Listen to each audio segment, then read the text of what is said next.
Good afternoon and welcome to TC Network. I am Tingni Tim Hokip bringing you today's news. Today's top headlines include: Kim refutes groundless allegations made by the Manipur government over Hindu editorial pieces, calls it a misleading propaganda to stop ongoing genocide. Iran's president rises helicopter crash in mountain. Lok Sabha election phase 5 voting, 23.7% voter turnout recorded till 11 a.m. Isolated thunderstorm and lightning likely to occur over Manipur and other northeastern states.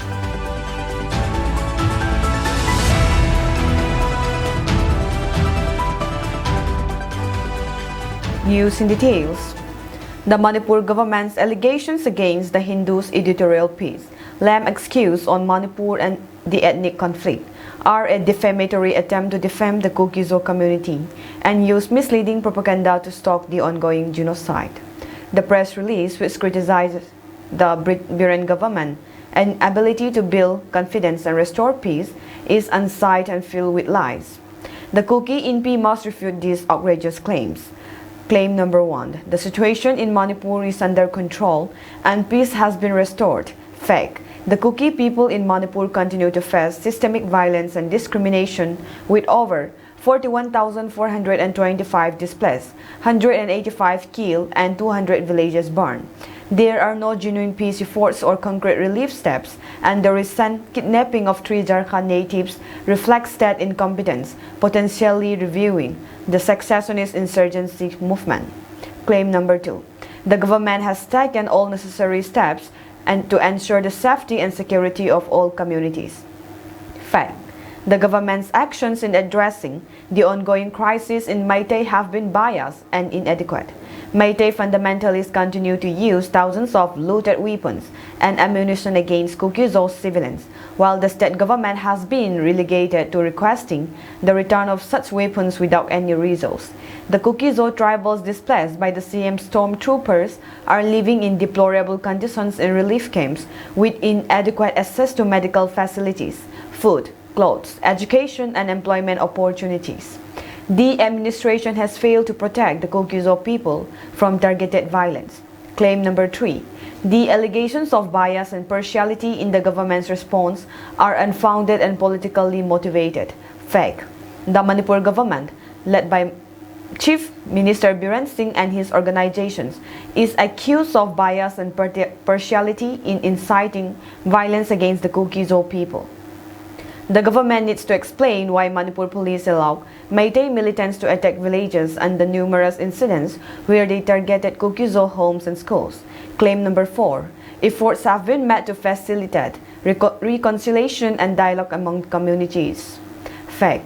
The Kyrgyzstan people, despite superficial and insincere efforts for reconciliation, demand justice and a separate administration in a union territory with a legislature.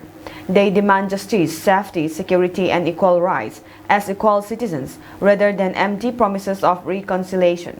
The rhetoric on reconciliation without addressing root causes of violence and injustice perpetuates the vitiated atmosphere. Claim number 5. Mushrooming of as many as 996 new villages in Manipur as a result of years of illegal immigration, which went unchecked and undetected. Fact.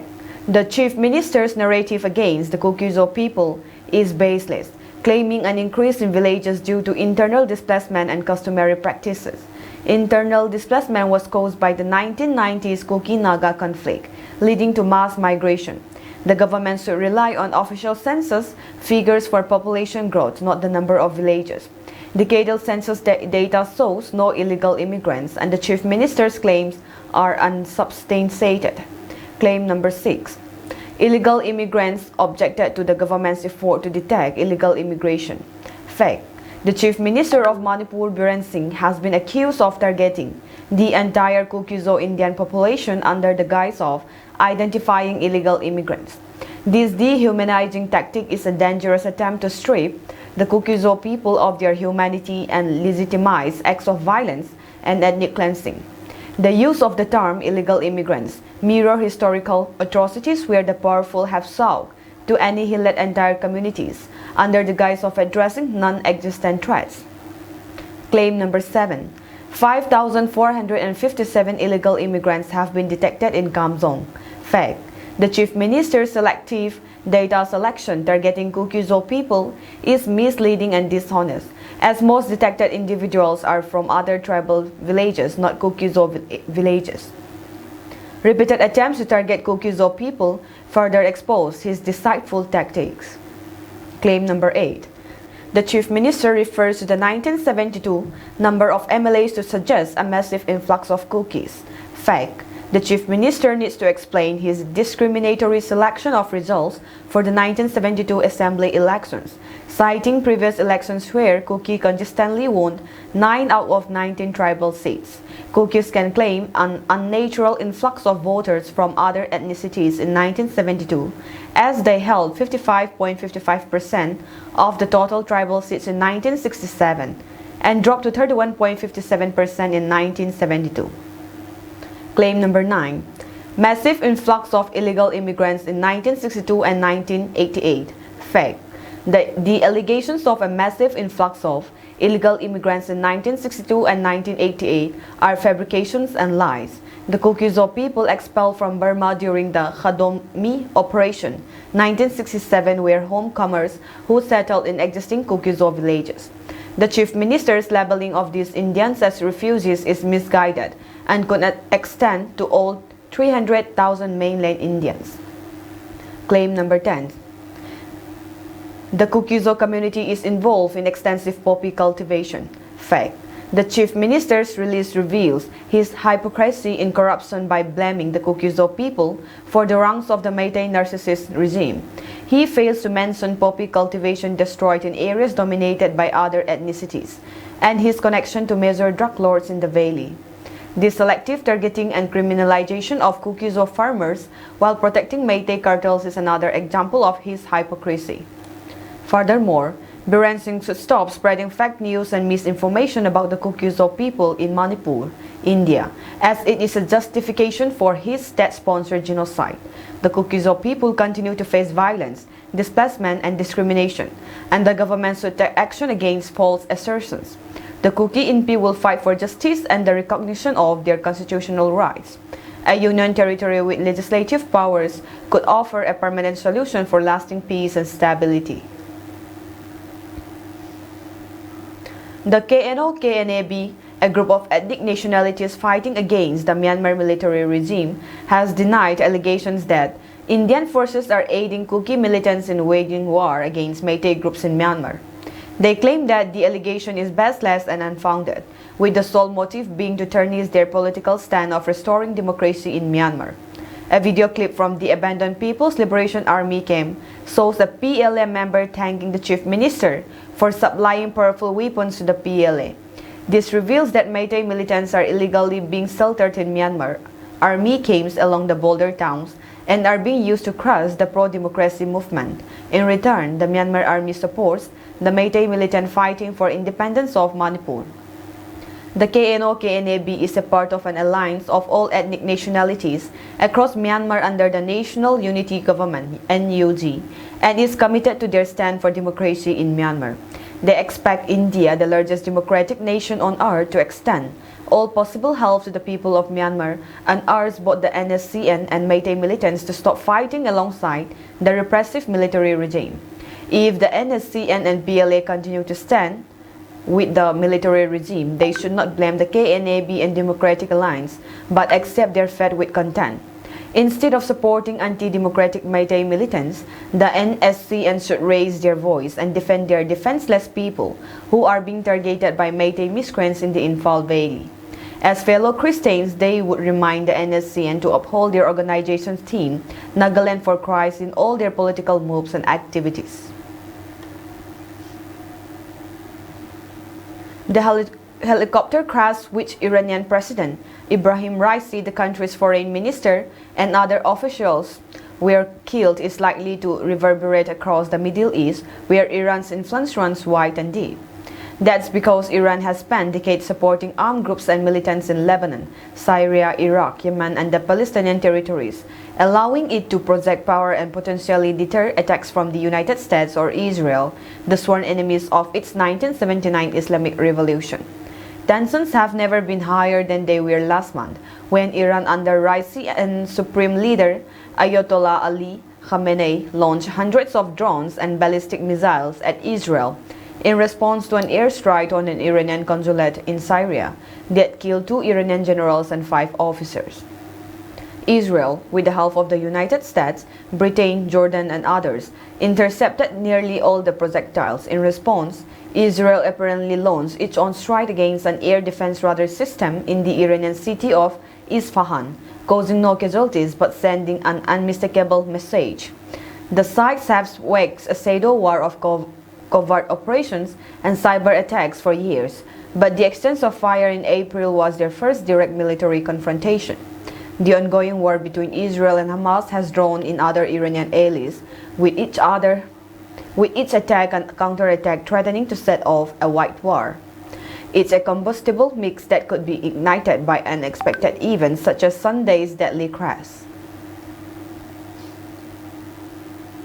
Voters from 49 constituencies across 6 states and 2 union territories are voting in the 5th phase of the Lok Sabha polls today.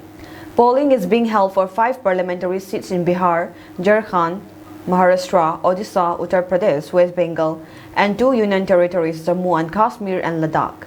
Key candidates contesting in the 5th phase include Union Ministers Piyush Goyal, Mumbai North, Simriti Irani, Amethi, and Rajnath Singh, Lucknow.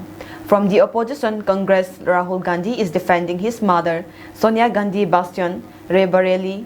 Former Jammu and Kashmir Chief Minister Omar Abdullah is fighting from Baramulla. RJD Chief Lalu Prasad Yadav's daughter, Rohini Acharya, is contesting from Saran, while Shiv Sena UBT leader and Arvind Sawan is contesting from Mumbai South. The Indian Meteorological Department has forecast fairly widespread light to moderate rainfall accompanied by thunderstorms, lightning and gusty winds 30 to 40 km per hour, very likely over Manipur and other parts of northeast states during the next 5 days. IMD added that light to moderate rainfall accompanied by isolated thunderstorms and lightning was observed at most places over Manipur. The weather department said isolated heavy rain is very likely over Manipur in the next few days. The IMD also forecasts heatwave conditions over the northeast parts of the country for the next few days. Meitei terrorists attacked mainland Indians in Imphal. 1 died, another 2 critically injured. May 18, 2024, suspected Meitei terrorists shot dead 1 non-Manipuri in Imphal on Saturday night, while another 2 sustained critical injuries. As per sources, the incident occurred at around 7:30 p.m. near Naurem Thong Human Laikai Iron Bridge in Imphal. Reportedly, the victims, mainland Indians, are believed to be workers of Keystone Company. The injured persons have been identified as Bithu Murmu, 28, son of Sirilal Murmu of Jharkhand, and Mitam Sorem, 50, son of Dorbori Sorem of Jharkhand. Both of the injured persons have been taken to Reims Hospital for medical treatment. The identity of the deceased person is yet to be identified till the filing of this report. In a recent crackdown on violations across various districts of Manipur, the state police have detained 62 individuals, intensifying efforts to maintain law and order in both hill and valley regions. A comprehensive deployment of 120 nakas or checkpoints have been implemented across Manipur's diverse landscape, covering significant areas susceptible to breaches in security. Search operations and area domination initiatives, spearheaded by security forces, have been carried out extensively, particularly targeting fringe and vulnerable zones within hill and valley districts. These efforts have yielded significant results, with authorities uncovering an arsenal of illicit weapons. On May 18, 2024, a notable seizure was made along the IT road in Kangpopi district, where security personnel confiscated a 9mm carbine machine gun along with a magazine, alongside a 9mm pistol and a 22 pistol. It's accompanied by a magazine. Additionally, 7 line rounds of ammunition were recovered during the operation. In tandem with these enforcement actions, meticulous attention has been paid to the movement of essential goods across key transportation arteries. To this end, security forces have facilitated the transit of 103 vehicles along National Highway 37 and 243 vehicles along National Highway 2, ensuring the unimpeded flow of vital commodities. Stringent security measures have been implemented across all vulnerable locations, with security convoys deployed to safeguard sensitive stretches and guarantee the safe passes of vehicles.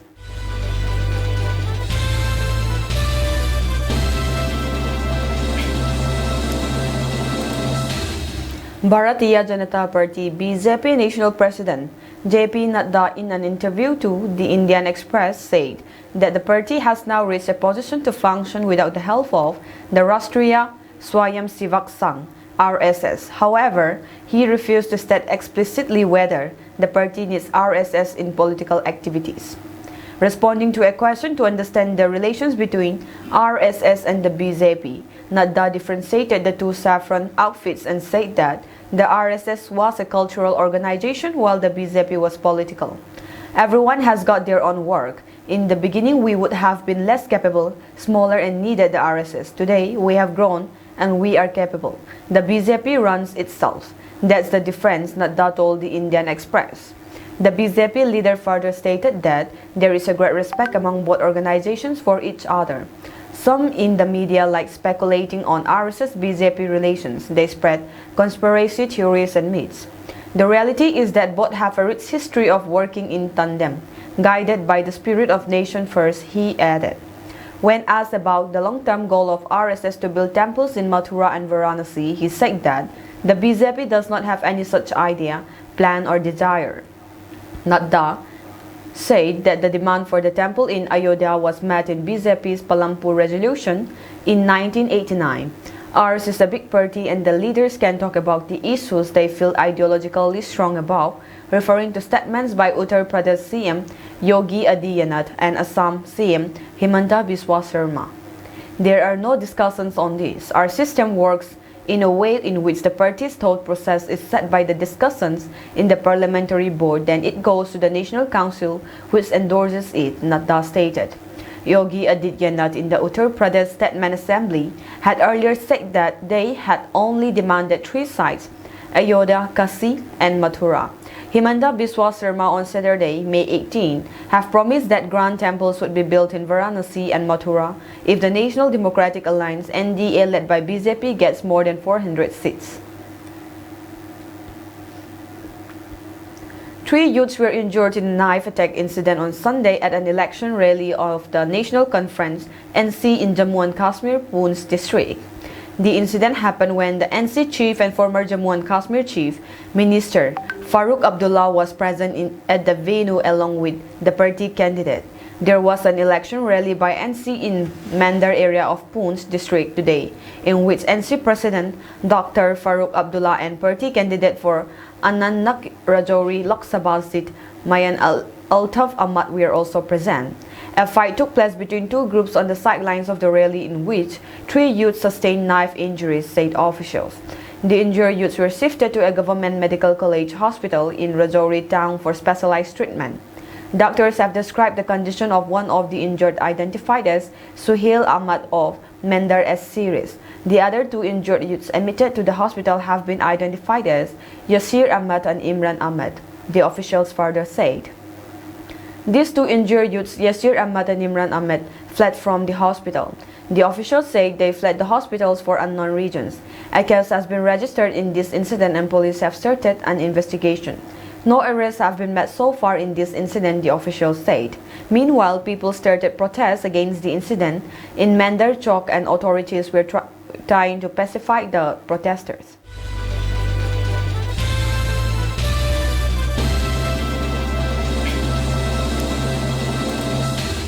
The IDF reported Friday that some 75 rockets were fired on Israel's north in several barrages, with dozens being intercepted.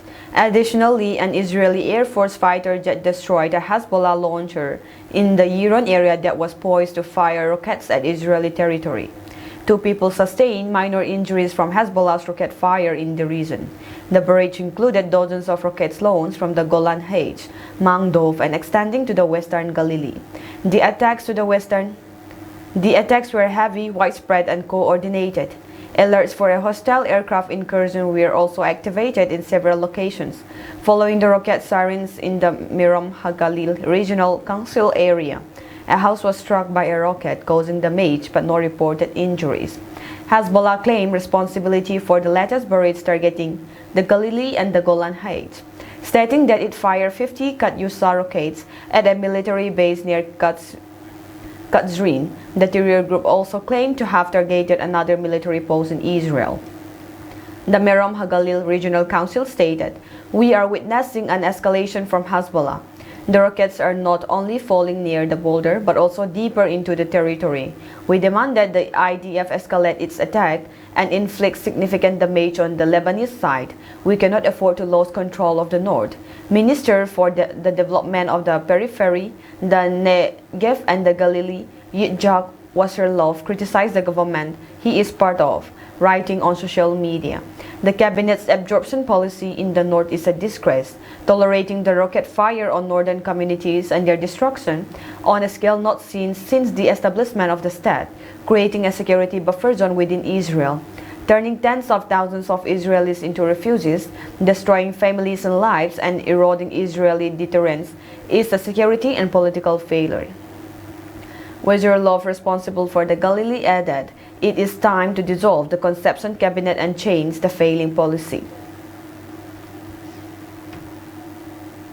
More than 260 people, including 3 European citizens, were arrested as Iranian security forces stopped a Satanist gathering west of the capital Tehran, reported the semi-official news agency Tasnim on Friday, May 17. A report by the state-run IRNA news agency said that the suspects were arrested on Thursday, May 16 night in Saray County for spreading the culture of Satanism and nudity. However, did not elaborate on what the gathering was exactly about. It was also not clear how more than 260 people were arrested in one night and if they were at one location or not. Notably, gatherings of unrelated men and women are illegal in Iran and considered a sin under Islamic law. According to the Iranian media reports, 146 men, 115 women, and 3 European citizens were arrested. The nationalities of the 3 European citizens were not immediately known. Those arrested were found in an undesirable and obscene state with emblems, signs, and symbols of Satanism on their clothes, hat, face, and hair, said the local news agencies, citing a police statement. Satanist network broken up in Tehran. Arrest of 3 European nationals, reported the semi-official news agency Tasnim. It also published photos alongside its report showing masked what appeared to be model skulls and t-shirts with skulls on, reported Reuters. According to a report by Iran's Fars news agency, Iranian law enforcement officials also seized alcohol, psychoactive substances, and 73 vehicles during the overnight raid on a Satanist network. A 25-second video posted by the agency showed a scene from a gathering resembling a techno event, reported DW. While these symbols are common in tattoos, piercings, and earrings, they are prohibited in Iran and so is drinking alcohol. The raids by Iranian security forces of so-called Satanist gatherings are not uncommon in the deeply conservative Islamic Republic, which often targets parties or concerts with alcohol consumption. In July 2009, police arrested 3 people in the northwestern province of Ardabil over Satan worship, according to news agency AFP. The mob violence that erupted in the Kyrgyzstan capital of Bishkek on Friday night reportedly injured over 10 foreign students, including Pakistanis. In the wake of the attack, the Kyrgyz government has cautioned against the spreading of false information and creating panic. Hassan Jaigam, Pakistani's ambassador to Kyrgyzstan, said at least 14 students were injured in the attack. 6 hostels of international students and their private residence were attacked by local extremist elements in Bishkek, said Jaigam. He also appealed to the people in Kyrgyzstan not to believe news on social media without verification. According to Pakistan's embassy in Bishkek, the attack by locals took place after a video of a fight with Egyptian nationals on May 13 went viral. However, the police claimed that the attack was prompted by foreigners beating up locals in the city. No deaths were reported so far. The Kyrgyz Ministry of Internal Affairs has issued a press release stating that the situation is under control. The Ministry of Foreign Affairs of the Kyrgyz Republic informs that destructive forces are deliberately disseminating untrue and false information about the situation in the Kyrgyz Republic in foreign mass media and social networks, especially in the territory of Pakistan, read the statement issued by the ministry. The ministry informs that the situation in the city of Bishkek of the Kyrgyz Republic is calm and under full control, and all necessary measures have been taken to ensure security, maintain peace and stability, it added. The violence was described by Foreign Minister Ishaq Dar as extremely concerning. Pakistan's Foreign Ministry on Saturday said it had summoned and handed a note of protest to Kyrgyzstan's top diplomat in response to violence against Pakistan's students. It was impressed on the Kyrgyz church, the Faris, that the Kyrgyz government should take all possible measures to ensure the safety and security of Pakistani students and citizens. Pakistan's Foreign Ministry said in a statement. Emergency hotlines were opened for those affected by the violence. Around 4 Pakistani students were injured in the attack. Pakistani Prime Minister Shehbaz Sharif in a statement expressed concern over the incident and said Islamabad would fly back any Pakistani citizens who wanted to leave the country immediately. External Affairs Minister S. Jaisankar also advised the Indian students to stay inside and stay in touch with the Indian embassy. That is all for today's news, and have a pleasant evening ahead.